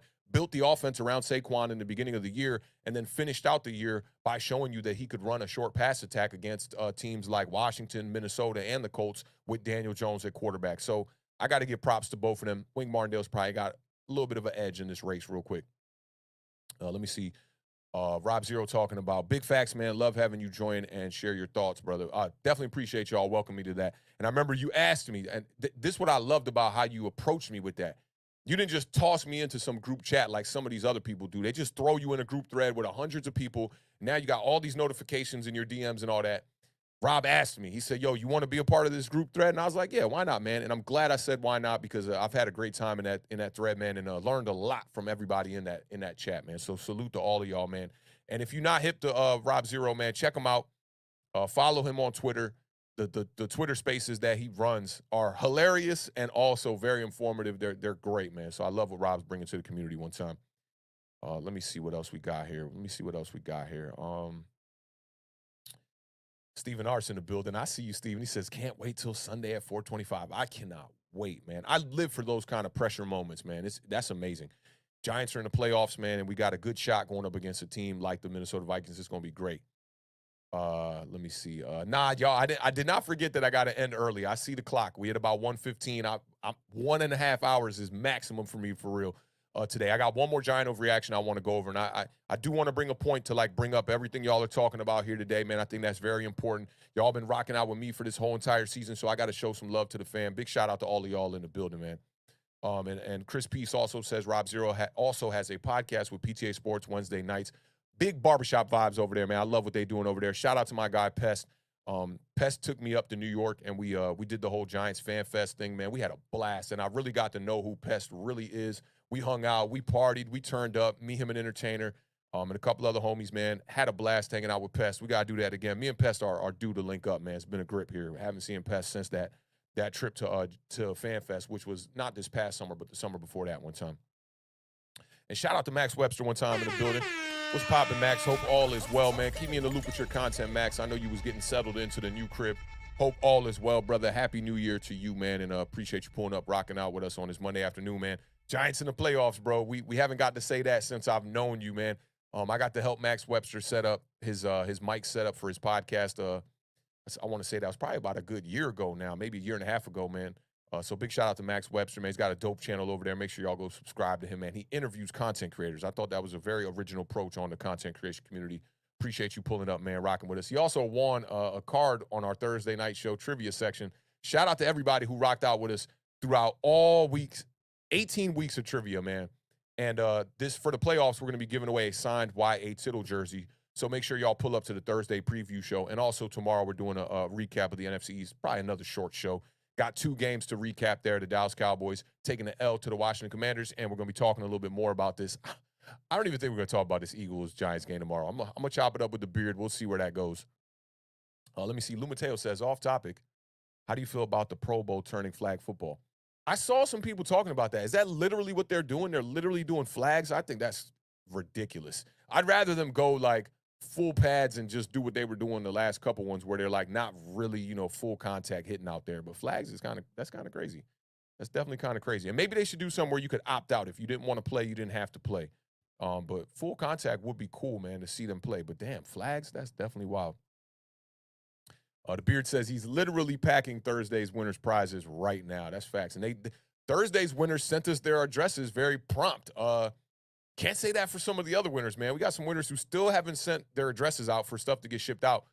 We'll give them, I'd say, up until Thursday, the Beard, and we'll see, man. If they don't hit us up with some addresses, we're gonna have to. It's some great memorabilia that these guys are leaving out there on the table. Maybe we can do something to have somebody win those 2 cards. I think it's at least 2 or 3 cards that were left on the table. Some great ones, or maybe they can come my way and make some room over there. I got to get that Saquon patch card from you too, the Beard. You already know I got to put that next to that Eli. But shout out to the Beard and shout out to Over the Year Sports, man. His company, they've been sponsoring this year's trivia section and have been giving away stuff all week or all year long, once a week. So big shout out to them, man. Y'all know what it is. I see you, Jameson, in the building. And 3Reality said, I'll give you my address. All right, I'll keep you in mind, 3Reality, man. If they don't claim their prizes, maybe we got something real nice for you. 3Reality been rocking out with us for a long while here throughout this whole entire season. So shout out to you. All right, y'all. I just got a little bit of time here. Shout out to Stephen Lilly one time in the building for that super chat. 5 pounds. He says, hi, bud. Can't wait for Sunday and can't wait to see DJ Saquon, Big Sexy Dexy, and number 5 go off on the Vikings. And to the Beard, nice win on the Cowpats. Big shout out to the Beard. Big shout out to Stephen Lilly, man. Stephen Lilly been shouting us out and been rocking with us for a while, supporting this channel, man, for a good grip. We definitely appreciate that, fan. That 5 pound super chat goes a long way, brother. Definitely appreciate you pulling up, rocking out with us on this Monday afternoon, man. All right, let's get this last giant overreaction, man. I'll get y'all out of here early so y'all can enjoy y'all. I was going to say Victory Monday, but this is a Victory Monday. I'm going to call it y'all Playoff Monday because it's the first day that we can look forward to the playoffs and see how the New York Giants are going to fare against the Minnesota Vikings. I know the Beard's happy about his Victory Monday. I saw his tweets, man. He was definitely hype. I was like, man, you might be a little too hype. But y'all did get to finish the season even, so I'll give y'all that. But let's get off into this one. I thought this was the most important giant overreaction to talk about as far as the four that we presented here today.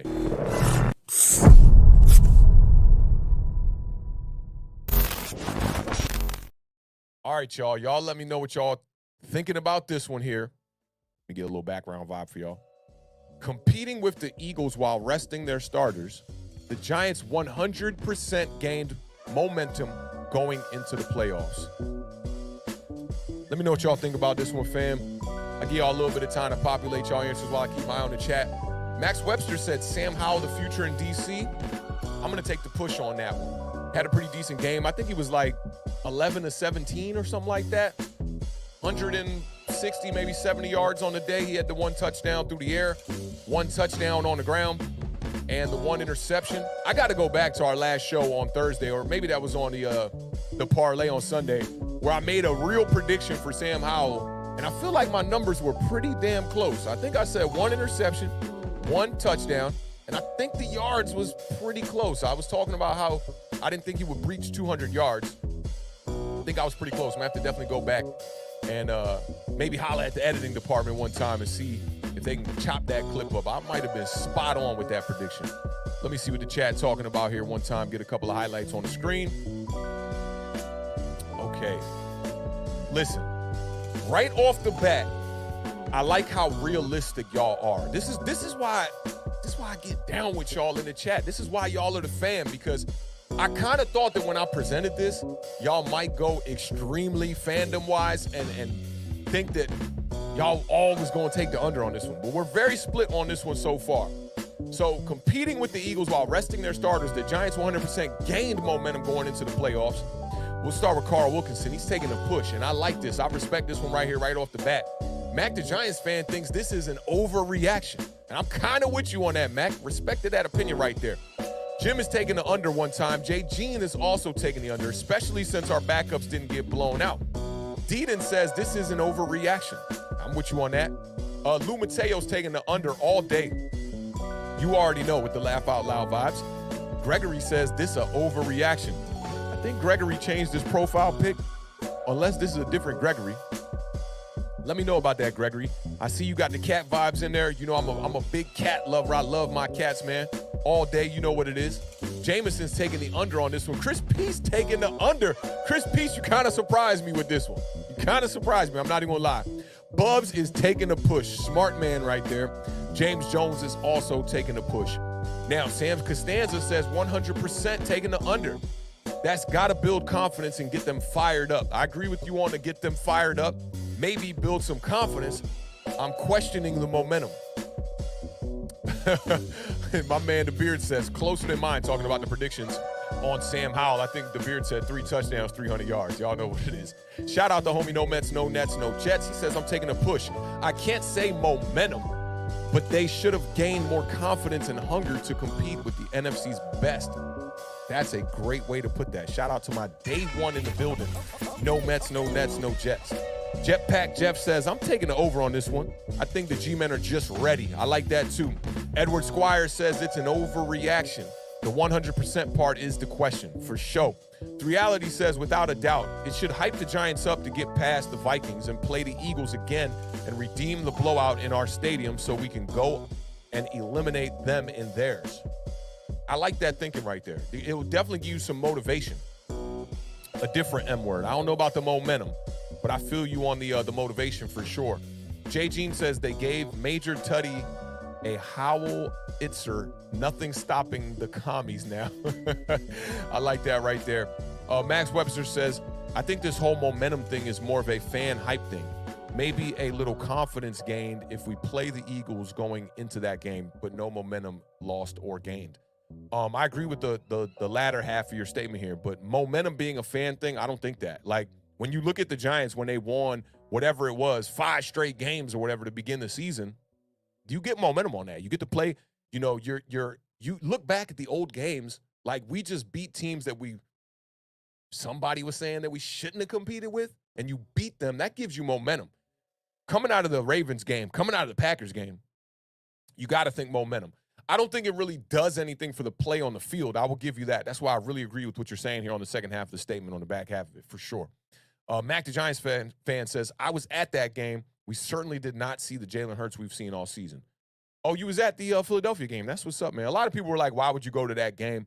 I think it's a good game to just chill at, have a good time, get to see some backups. Maybe some of these players get to play in the playoffs. You never know what's going to happen, man. People might get hurt, banged up.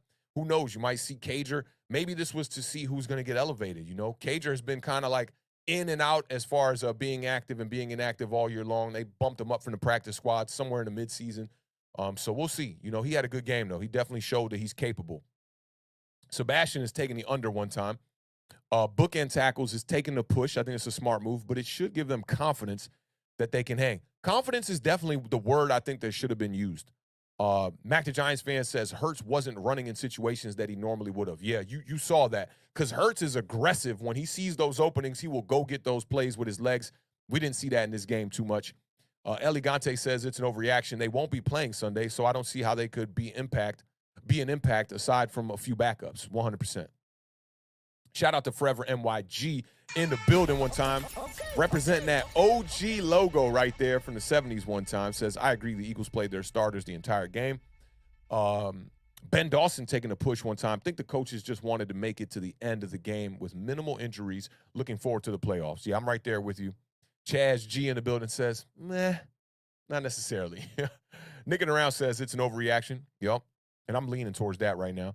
Let me see. Bookend Tackle says, and should have Eagles fans a little nervous. Yes, I definitely think it gives our fan base a little bit more confidence knowing that we can go in there and hang with the number one seed with the Philadelphia Eagles with our backups, however they played, even if they kind of took their foot off the gas in the second half or not. And I do think the Eagles fans should be a little bit concerned, you know. It is a bit of a tune-up type of game with Jalen Hurts coming back into the lineup. So we'll see how the Eagles do. They're going to have that first-round bye, so now they're going to have 2 weeks rest starting from today. We'll see how that, helps or hurts the Eagles, no pun intended there, moving forward. James Funk on Facebook holding us down one time is taking the under, a big under one time. Let me see this Rappaport news one time. Okay, nothing too major. Rozelle the Great says taking a push. That will show itself against the Vikings. And this is where I'm at with it. 100%. Rozelle the Great, you hit this right on the nail, right on it. We're not going to know if this gained or lost momentum until after the game against the Vikings. Now, if we go out there against the Vikings and you see the Giants, they look fresh. Saquon's getting 20 carries. Daniel Jones, 70 completion percentage or something, completes over 20 passes, puts up like 260 yards, 2 touchdowns through the air.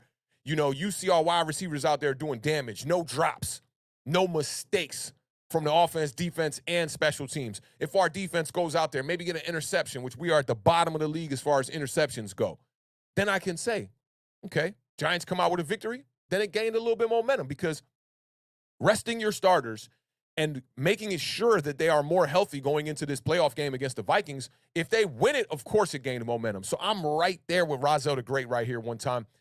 Except for me, I'm not taking the push. I think it's an overreaction. Push is an easy way to, give a little bit of credit from, competing with the Eagles while resting their starters. I think that is very important. So I'm in agreement with Rozelle the Great one time. Shout out to Juice Jones in the building. What's going on, fam? Happy New Year if I haven't told you already, man.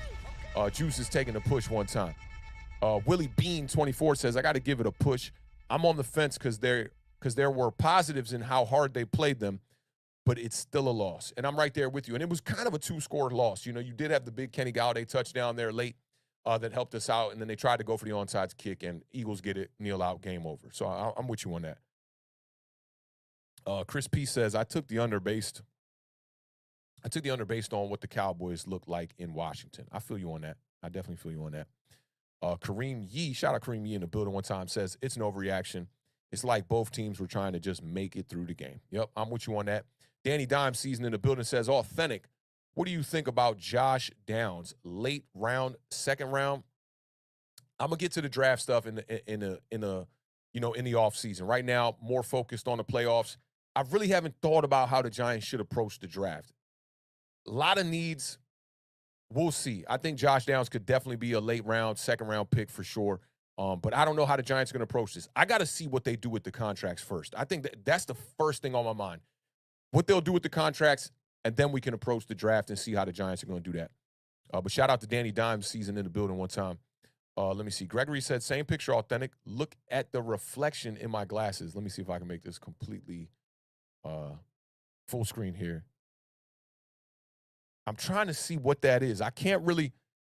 Oh, it's giving me Pink Floyd vibes. Is that Pink Floyd vibes? Let me know if that's Pink Floyd vibes, Gregory, because that's what it kind of looks like right there. And if it is, big shout out to Pink Floyd, man. That's Pink Floyd gang right there. Pink Floyd had a big part in innovating music, man, bringing in synthesizers back in the day when, like, not a lot of people were doing that. So big shout out to them if that's what that is. He says same picture, though. Okay. I got a shirt that got a cat on it kind of like that. I got to rock it one of these days on this podcast. I think it's brand new, fresh, just sitting up in the drawer one time. Let me see what else we got here. Yeah, AJ Nick says reports out there that Daniel Jones is close to a contract extension. I saw that today. And I hope they can just wrap that up. I know they're not going to do it during the playoffs or nothing like that, but hope they can just wrap that up as soon as they can, because for content creators, it's just going to help us moving forward. Dark Side of the Moon vibes. That's right, Gregory. Yes, sir. Yes, sir. Shout out Pink Floyd. You already know what it is. And shout out Gregory in the building one time, man. Representing for them Cowboys, man. Let me see. Chaz G says Jalen is going to have about a month of no football altogether. Yeah, us playing our backups probably hurt Philly, in my opinion. It might have. I think that, especially coming off a shoulder injury, you know, for Jalen Hurts, that's a game where you just, like, you don't want to re-aggravate the injury. I think that's very important. I think the Eagles were conscious of that. We'll see what it does for them moving forward. Their wide receivers still looked really good in that game, man. And you know, I talked about this a little earlier in the stream. Devonta Smith, man, and A.J. Brown, more teams need to lean on that 1A, 1B. You know, and I was saying that to the Beard on our last podcast. Like, you can't just have one guy no more. You need to have two absolute 1A, 1B wide receivers now in this NFL. You know, you're even seeing it with a team like with the Oakland Raiders. You know, with Devontae Adams, he went crazy this year. Led the league in touchdowns as far as receiving touchdowns. I think he put up like over 1,400, 1,500 yards on a year.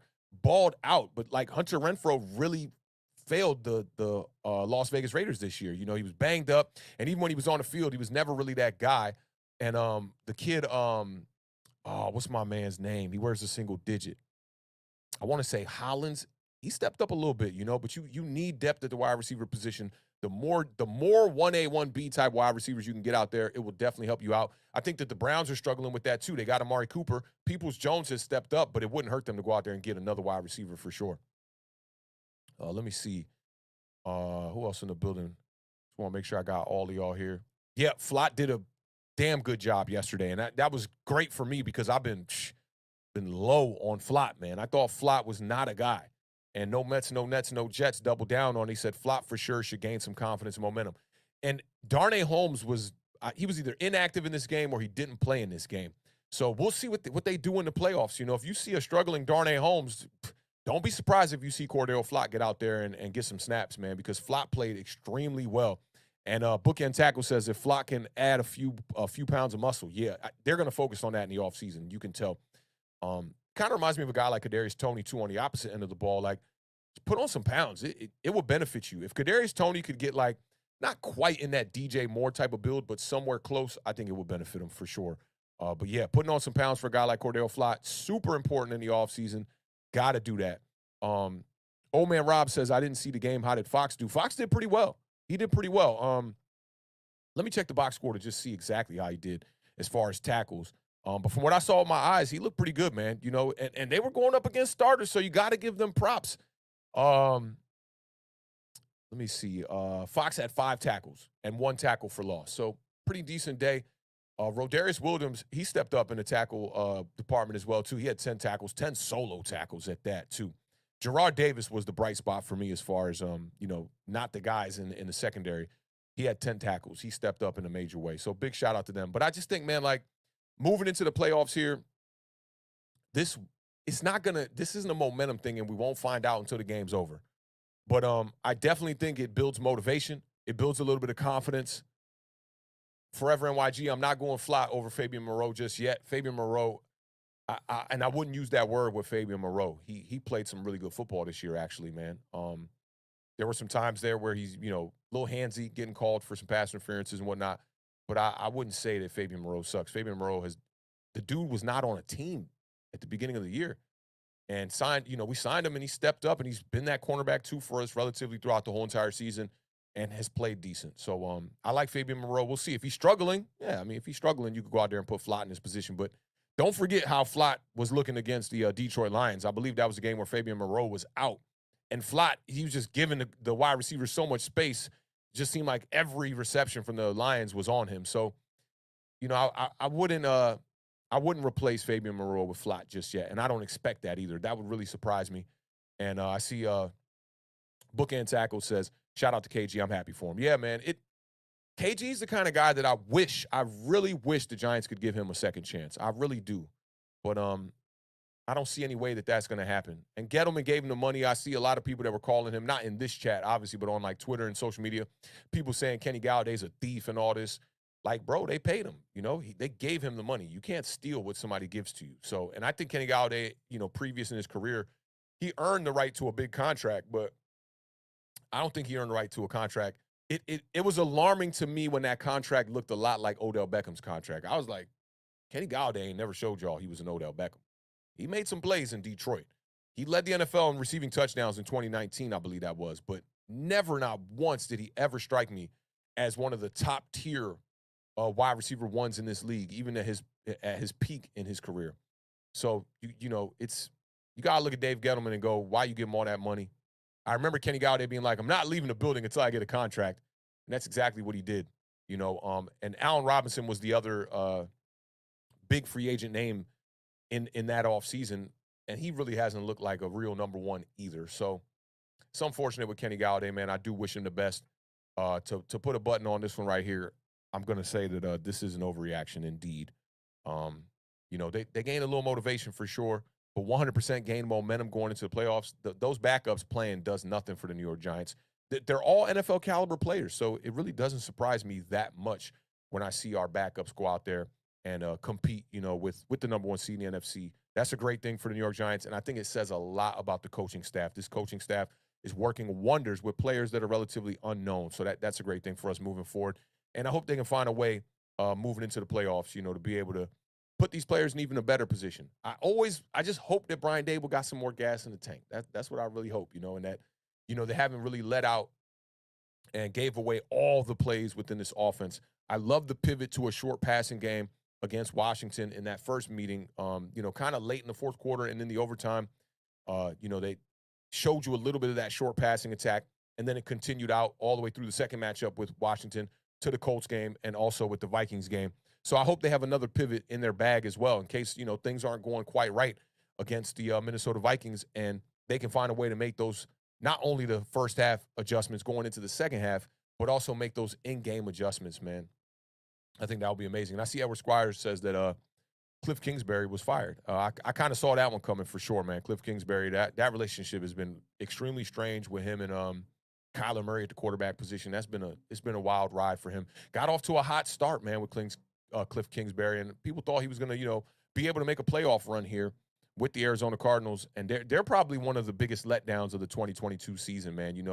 Devontae Adams starting off the year with not Devontae Adams, DeAndre Hopkins with the suspension, and they just never got, never really got striding with that offense, and things just looked really bad. And then Kyler Murray with the knee injury. Now you got to go into next year with your quarterback, a little bit in doubt there with the knee injury, and probably going to miss some games to start the year.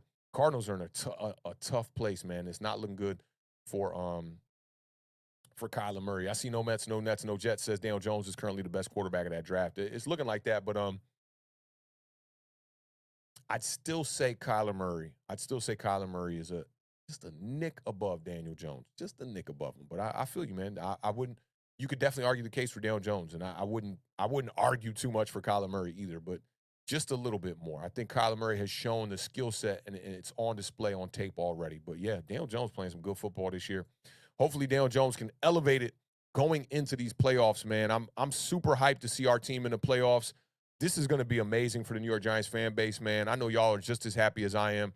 Shout out to all of y'all that pulled up today, man. We had about over 100 in the building the whole damn time. So big shout out to the gang. big shout out to the fan. Y'all know what it is, man. We couldn't do this show without y'all. I wish the show could go a little bit longer, but y'all know me. It's all about trying to bring value to this community, man. And there's not a lot to talk about with that Philadelphia Eagles game. You know, shout out to the backups. Went out there, did their thing, man. So I'm very happy that we know we got some depth pieces that can go out there and do some things. And I like that take, no Mets, no Nets, no Jets. That's real right there. Kyler's clearly a better athlete. DJ looks like a better quarterback right now. We'll see. And we know that Daniel Jones is obviously dealing with the better coaching staff here with the firing of Cliff Kingsbury. I talked to Dan Schneider early. Dan Schneider, I can never say his last name. But not Dan Snyder from the Washington Commanders, but Dan S., we'll call him, who does a lot of New York Giants content and follows the team. And he talked about that Cliff Kingsbury offense looking like something from high school. And we had a real great discussion about it. So we'll see. Got a couple more years. It's a bit early. Maybe they're neck and neck right now as far as Daniel Jones and Kyler Murray. But again, man, I'm super, super hype about the New York Giants making the playoffs. Congrats to all of y'all in the chat. Congrats to the whole nation, man. This is a vibe for us. And we get to spend this whole entire week talking about the New York Giants playing a playoff game. I could not be more happier. I'm going to try to go live every day, man. Y'all know we're going live tomorrow at 7 p.m. Eastern Standard Time. With the beard, we're going to be recapping. I'm going to try to go live on Wednesday. You know we're going live on Thursday. Friday, definitely trying to go live. Saturday, we're going to find a way to go live before the games. Keep your eyes on the the community tab. We're definitely going to be trying to give y'all as much content as we possibly can, because this could be the last week for the New York Giants. So we got to enjoy this, man, and try to do as much conversing as we can on this channel. Maybe I'll do just a guest slot, try to bring in some homies from the community, man, and we'll talk a little bit more about the Giants going into the playoffs. I'm going to reach out to a couple of y'all today. I know we got to get Rob Zero on here. Maybe we get him on with the Pest. I'll reach out to Entertainer. I haven't had Bad Dog on the channel, so I'm going to reach out to Bad Dog. Maybe we can do a late night stream or something like that and do a little bit of a roundtable vibes. But again, man, salute to y'all for rocking out with us. For 18 weeks of football, the regular season is finished. The New York Giants are going to the playoffs. If you're new here, man, make sure to hit that subscribe button. If you're digging the vibes we put down, man, we're trying to grow this community as large as we can. And all the vibes today was on 1,000. So big salute to y'all, man. Best of luck to our New York Giants. We will see y'all tomorrow at 7 p.m. And y'all know how we end every show over here. Shout out to Brees Hall one time for that Hail Mary of a super chat right there. Appreciate you, fam. Brees Hall said, get me a quarterback and O-line, please. He says, ain't enough, man. I feel you on that one time, man. AVT, ain't enough, man. Appreciate you with that $2 super chat. That goes a long way in supporting this channel and raising the bar for this channel. Y'all know how we do. Shout out to Brees Hall in the chat one time, recovering from injury. Keep raising that bar, y'all. Keep living those dreams, because the universe flows in Technicolor and surround sound. Shout out to the podcast GOAT, Combat Jack, for bridging that gap between hip-hop and sports and allowing people like me to actually have the guts to come up here and have a voice. Rest in peace to the greatest, Combat Jack. Y'all know what it is, man. Again, appreciate all y'all pulling up, man. Today was a vibe, man. A bit of a little chill burner here, man. Keep smoking that pack from the Colts week and treat this one like a W. Y'all be good. We'll see y'all tomorrow at 7 p.m. Eastern Standard Time. Peace, y'all.